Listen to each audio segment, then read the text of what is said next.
வணக்கம். ராகவா விஷன் செய்திகளுக்காக ஆனந்தி. விரிவான செய்திகளை காணும் முன் இன்றைய முக்கிய செய்திகள். சிறைபிடிக்கப்பட்ட மீனவர்களை மீட்காத மத்திய மாநில அரசுகளை கண்டித்து ஆர்ப்பாட்டம். மீனவர்களின் உறவினர்கள் பங்கேற்பு. பாரம்பரிய கார்களின் அணிவகுப்பு. கவர்னர் முதல்வர் உற்சாக பங்கேற்பு.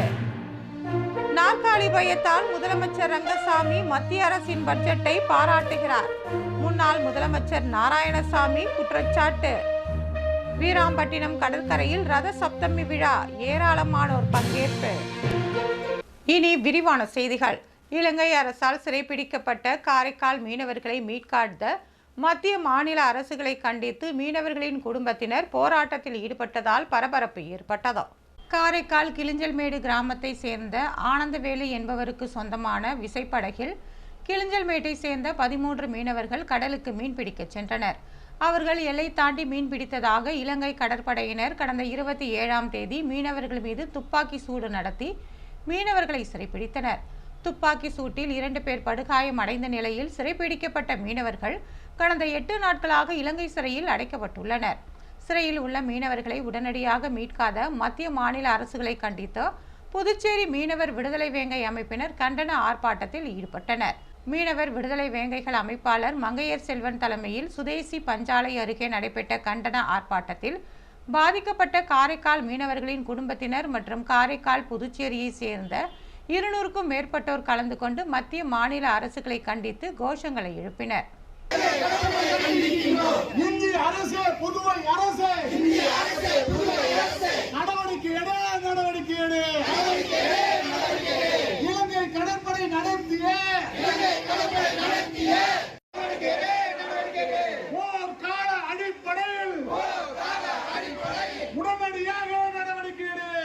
நாங்க படாத பாடுபட்டு இருக்கோம் சார். எங்களால பேசுறது எங்க மனசுல தெம்பே இல்ல சார்.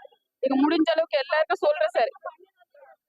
அந்த துப்பாக்கி சூடு நடந்தவங்களுக்கு ஒரு சரியான ஒரு சிகிச்சை அவங்க நடத்தவே இல்லை சார். அவங்க அதான் சார் நாங்க பாத்துருக்கோம். அந்த பாக்குறீங்களா, அந்த இதைதான் நாங்க பாத்துருக்கோம். ஹாஸ்பிட்டல்ல என்ன ட்ரீட்மெண்ட் எடுக்கிறாங்க, எந்த அளவுக்கு போகுது, உடையவங்க நாங்க யாரும் இல்ல. அவங்களுக்கு எந்த மாதிரி சிகிச்சை அளிச்சிருக்காங்கன்னு எங்களுக்கு தெரியல சார்.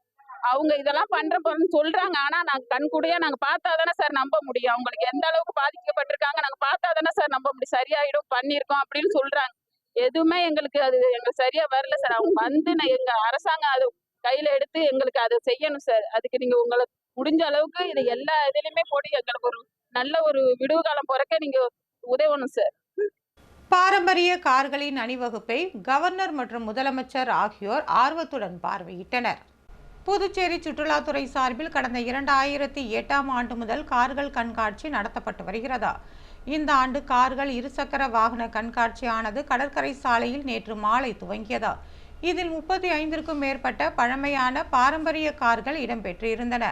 மேலும் 15க்கும் மேற்பட்ட பழமையான இருசக்கர வாகனங்களும் இடம்பெற்றிருந்தன. இந்த கார் கண்காட்சியை கவர்னர் கைலாஷ்நாதன், முதலமைச்சர் ரங்கசாமி ஆகியோர் தொடக்கி வைத்தனர். நிகழ்ச்சியில் சபாநாயகர் செல்வம், அமைச்சர்கள் லட்சுமி நாராயணன், திருமுருகன், சுற்றுலாத்துறை செயலர் ஜெயந்த்குமார் ரே உள்ளிட்ட பலர் கலந்து கொண்டனர். கண்காட்சியில் இடம்பெற்றிருந்த பழமையான கார்களை கவர்னர், முதல்வர் மற்றும் அமைச்சர்கள் வரிசையாக பார்வையிட்டனர்.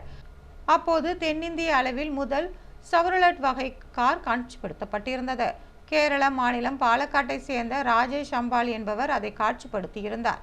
கடந்த 1939ஆம் ஆண்டு வாங்கப்பட்ட இந்த கார் மதுரையில் பதிவு செய்யப்பட்டுள்ளது. காரில் மறைந்த பிரதமர் ஜவஹர்லால் நேரு, தமிழக முதலமைச்சராக இருந்த பெருந்தலைவர் காமராஜன் ஆகியோர் ஆய்வுக்காக பயணத்தை மேற்கொண்டதாக ராஜேஷ் அம்பாள் தெரிவித்தார். இதனையடுத்து அந்த காரின் பின்பக்க இருக்கையில் கைலாஷ்நாதன், முதலமைச்சர் ரங்கசாமி ஆகியோர் அமர்ந்து ரசித்தனர். அப்போது ஓட்டுநர் இருக்கையில் சபாநாயகர் செல்வம் அமர்ந்தார். கார்களின் பழமை, பாரம்பரியம், அவை பயன்படுத்தப்பட்ட ஆண்டு ஆகியவை அந்தந்த கார் அருகே தகவலாக அமைக்கப்பட்டு உரிமையாளர்களால் சிறப்பு விருந்தினர்களுக்கு விளக்கம் அளிக்கப்பட்டது. நாற்காலி பயத்தால் மத்திய அரசின் பட்ஜெட்டை முதலமைச்சர் ரங்கசாமி பாராட்டுவதாக முன்னாள் முதலமைச்சர் நாராயணசாமி குற்றம் சாட்டியுள்ளார். முன்னாள் முதலமைச்சர் நாராயணசாமி செய்தியாளர்களை சந்தித்தார். அப்பொழுது அவர் மத்திய அரசு தாக்கல் செய்துள்ள பட்ஜெட்டில் விவசாயிகள் முழுமையாக புறக்கணிக்கப்பட்டுள்ளதாகவும், குறிப்பாக விளைபொருள்களுக்கு இரட்டிப்பு லாபம் தருவேன் என்றதும், பயிர்களுக்கு முழு இன்சூரன்ஸ் தொகையை அரசு ஏற்கும் என்பது போன்ற அறிவிப்புகள் பட்ஜெட்டுகளில் இடம்பெறவில்லை என்றார். இந்தியாவினுடைய பொருளாதார வளர்ச்சி 9% இருந்து 6% குறைந்துவிட்டதாக மோடியின் பொருளாதார ஆலோசகரே கூறியிருப்பதாக எடுத்துக்காட்டிய முன்னாள் முதலமைச்சர் நாராயணசாமி, மத்திய பட்ஜெட்டில் புதுச்சேரி என்ற ஒரு வார்த்தை இருக்கிறதா என்று கேள்வி எழுப்பினார். சிறப்பு திட்டங்கள் எதுவும் இல்லை என்ற அவர், புதுச்சேரிக்கு ஒதுக்கப்பட்டு இருக்கின்ற 3432 கோடி மொத்த பட்ஜெட்டில் 20% கூட இல்லை என்றார். இதுதான் சிறப்பான பட்ஜெட்டா என்றும் இதற்கு முதலமைச்சர் ரங்கசாமி பதில் கூற வேண்டும் என்றார். மத்திய பட்ஜெட்டை விமர்சித்தால் அவரது நாற்காலி இருக்காது என்பதால் அவர் பாராட்டி பேசி இருப்பதாகவும், தமிழக காரைக்கால் மீனவர்கள் மீது இலங்கை கடற்படையானது தொடர்ந்து தாக்குதலை நடத்தி வருவதாகவும், மீனவர்கள் பிரச்சனையில் மத்திய அரசு மெத்தனமாக செயல்படுவதாகவும் அவர் குற்றம் சாட்டினார். வீராம்பட்டினம் கடற்கரையில் நடைபெற்ற ரத சப்தமி விழாவில் ஏராளமானோர் கலந்து கொண்டனர். புதுவை ஐயங்குட்டிப்பாளையம் மார்க்கண்டேயர் திருமணம் சார்பில் 12ஆம் ஆண்டாக ரத சப்தமி விழா இன்று அதிகாலை வீராம்பட்டினம் கடற்கரையில் நடைபெற்றது. இதில் பங்கேற்றவர்கள் கடற்கரையில் அதிகாலை 5 மணி முதல் 6:30 மணி வரை விண்ணப்பம் வைத்து 3 முறை கடலில் மூழ்கி நீராடி தங்களுடைய பாவத்தை போக்கிக் கொண்டனர். இந்நிகழ்ச்சியில் ஆந்திரா, சென்னை, விழுப்புரம், திண்டிவனம், கோவை ஆகிய பகுதிகளில் இருந்து ஏராளமானோர் கலந்து கொண்டனர். நிகழ்ச்சிக்கான ஏற்பாட்டினை புதுவை ஆதீனம் ஸ்ரீ சந்திரசேகர சுவாமிகள் மற்றும் மார்க்கண்டேயர் மடத்தின் நிர்வாகிகள் செய்திருந்தனர்.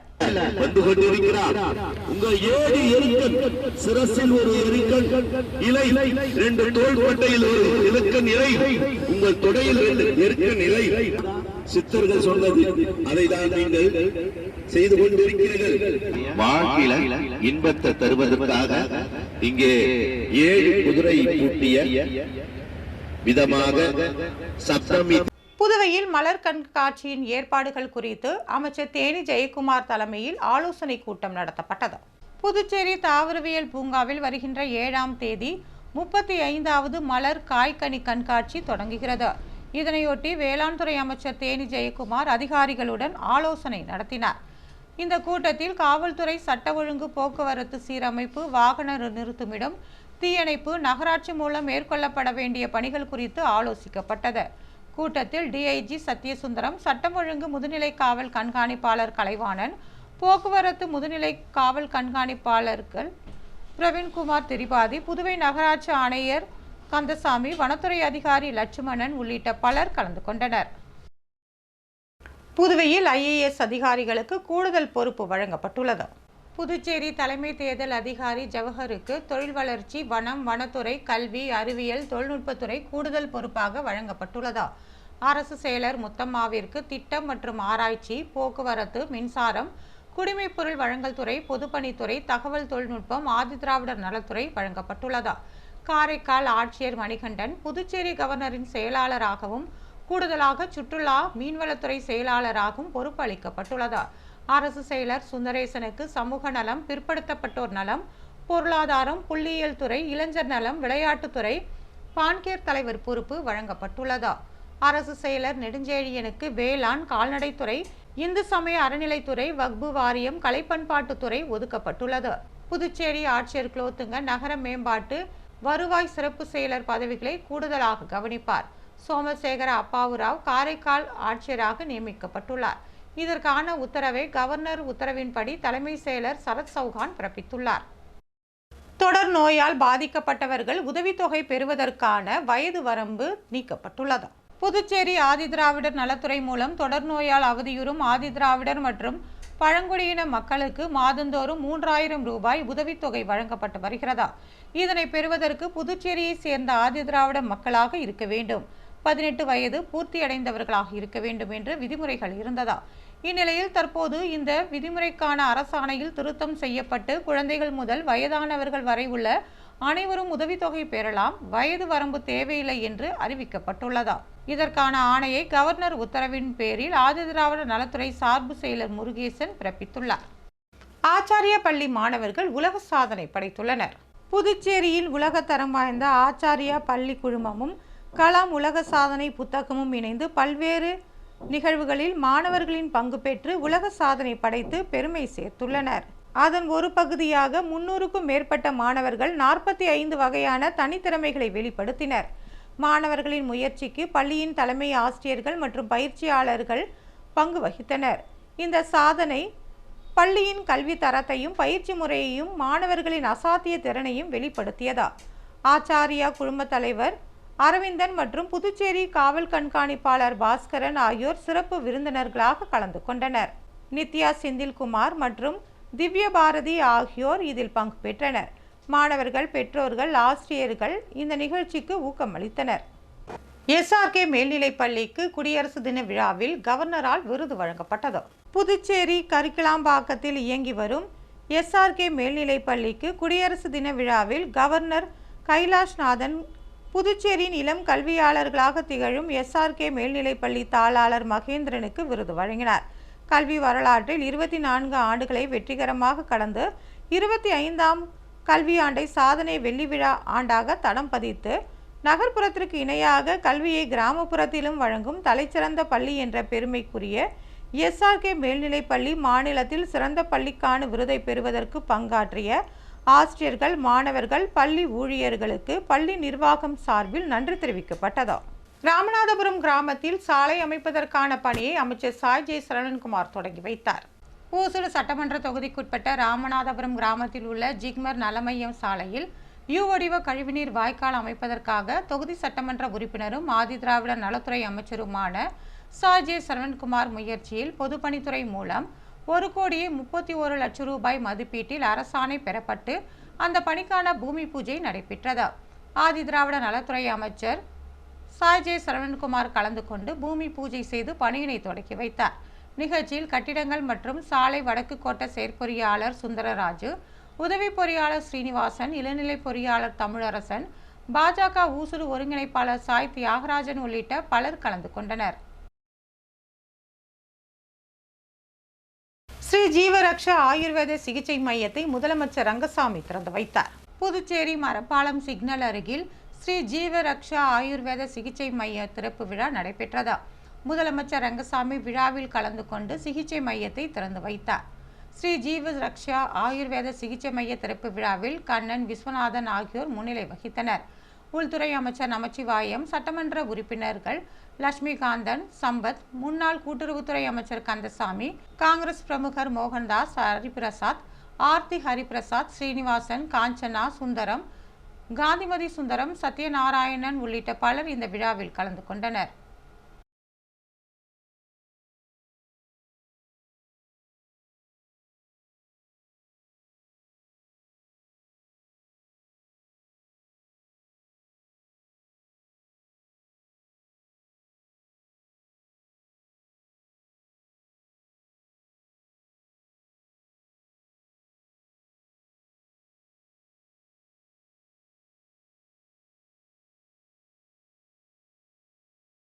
சட்டமன்ற உறுப்பினர் அங்காளனின் பிறந்தநாள் விழா நலத்திட்ட உதவிகள் வழங்கி கொண்டாடப்பட்டது. திருபுவனை தொகுதியின் சட்டமன்ற உறுப்பினர் அங்காளன் பிறந்தநாள் விழாவை முன்னிட்டு தொகுதியில் பல்வேறு இடங்களில் அன்னதானம் வழங்கப்பட்டு ஆலயங்களில் அர்ச்சனை செய்து சிறப்பு வழிபாடு நடத்தப்பட்டது. தொடர்ந்து களித்தீர்த்தால் குப்பம் பகுதியில் அமைந்துள்ள அமிர்தீஸ்வரர் மண்டபத்தில் கேக் வெட்டி பிறந்தநாள் விழா கொண்டாடப்பட்டது. நிகழ்ச்சியில் சட்டமன்ற உறுப்பினர்கள் ஜான்குமார், சிவசங்கர், ரிச்சர்ட் ஆகியோர் கலந்து கொண்டு பொன்னாடை அணிவித்து பிறந்தநாள் வாழ்த்துக்களை தெரிவித்தனர். இதனைத் தொடர்ந்து துப்புரவு பணியாளர்களுக்கு அரிசி, மளிகை பொருட்கள் மற்றும் புடவைகள் வழங்கப்பட்டது. மகளிருக்கு இருசக்கர வாகனங்களுக்கான LLR வழங்கப்பட்டது. தொடர்ந்து மண்டபத்தில் 1000 பேருக்கு மேல் பிரியாணி வழங்கப்பட்டது. தொகுதியில் பல்வேறு இடங்களில் சட்டமன்ற உறுப்பினர் அங்காளனின் ஆதரவாளர்கள் அன்னதானம் வழங்கி அவரது பிறந்த நாளை சிறப்பாக கொண்டாடினர்.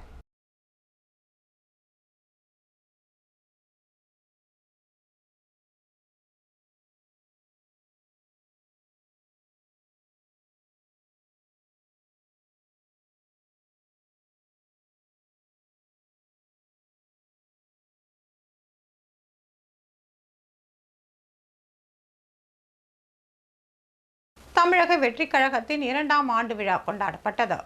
தமிழக வெற்றி கழகத்தின் 2ஆம் ஆண்டு துவக்க விழா புதுச்சேரி அஜந்தா சிக்னல் அதிதி ஓட்டலில் நடைபெற்றது. பொதுச் செயலாளர் ஆனந்தன், மாநில செயலாளர் சரவணன் ஆகியோர் ஏற்பாட்டில் தொகுதி நிர்வாகிகள் ஹரிஹரன், சந்துரு, வினோத், பசுமலை ஏற்பாட்டில் இந்த நிகழ்ச்சி நடைபெற்றது.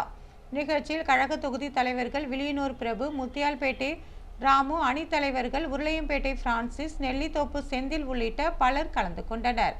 இந்த நிகழ்ச்சிகளில் பொதுமக்களுக்கு இனிப்பு வழங்கப்பட்டது.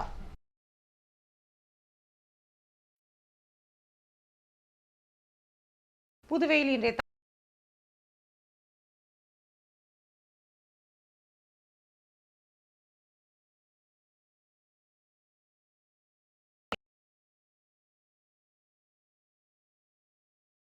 பத்து கிராம்